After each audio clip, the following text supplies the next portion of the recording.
কারো কথা, ইয়াউমা লা ইয়ানফাউ মালুন ওয়ালা বানুন, সন্তান সন্ততি স্ত্রী পুত্র পরিজন দিয়ে কোনো উপকার কারো হবে না। কোন পীর সাহেব কাউকে সুপারিশ করার কোনো সুযোগ নাই।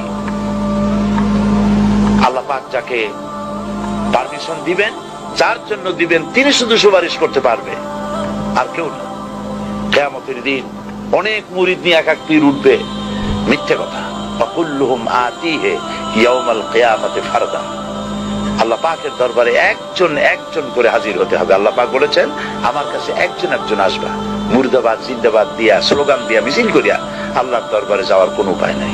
আল্লাহ আর তার বান্দা, সুবহানাল্লাহ। আল্লাহ প্রশ্ন করবে, বল এইসব কাজ করছিস কিনা?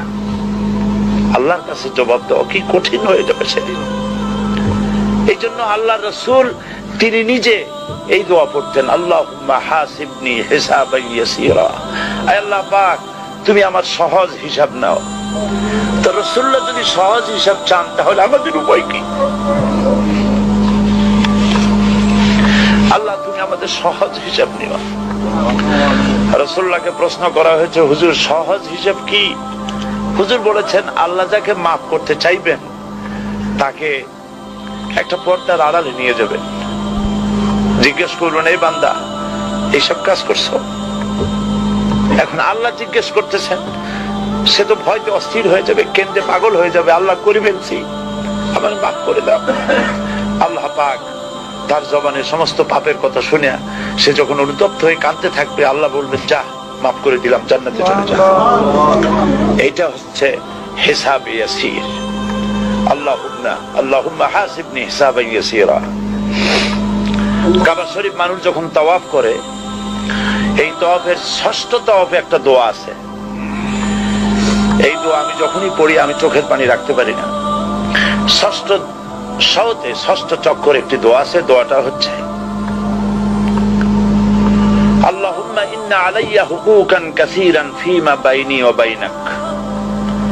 আয় আমার রব, তোমার সাথে আর আমার সাথে অনেক দেনা পাওনা আছে, আর তোমার বান্দাদের সাথেও আমার অনেক দেনা পাওনা আছে। তা আমি তোমার বান্দাদের কাছে যে বিষয় ঋণী আছি, সেই ঋণ পরিশোধের জন্য তুমি আমাকে যোগ্যতা দাও, পরিশোধের তৌফিক দাও। আর আমার কাছে তোমার দেনা আছে, তা আমার কাছে তোমার যে দেনা আছে সব দেনা তুমি শোধ করে দিয়েছো। আমার চোখ দিয়েছো, মুখ দিয়েছো, কান দিয়েছো, স্বাস্থ্য দিয়েছো, বউ দিয়েছো, বাচ্চা দিয়েছো, টাকা দিয়েছো। আমার কাছে সৃষ্টি করে তোমার যা দেনা ছিল তুমি সব তো শোধ করে দিয়েছো, কিন্তু তোমার দেনা তো আমি কিছুই শোধ করতে পারি। তোমার দেনা আমার শোধ করার একটা পথ আছে মাবুদ, সেই পথটা হলো তুমি আমাকে মাফ করে দাও।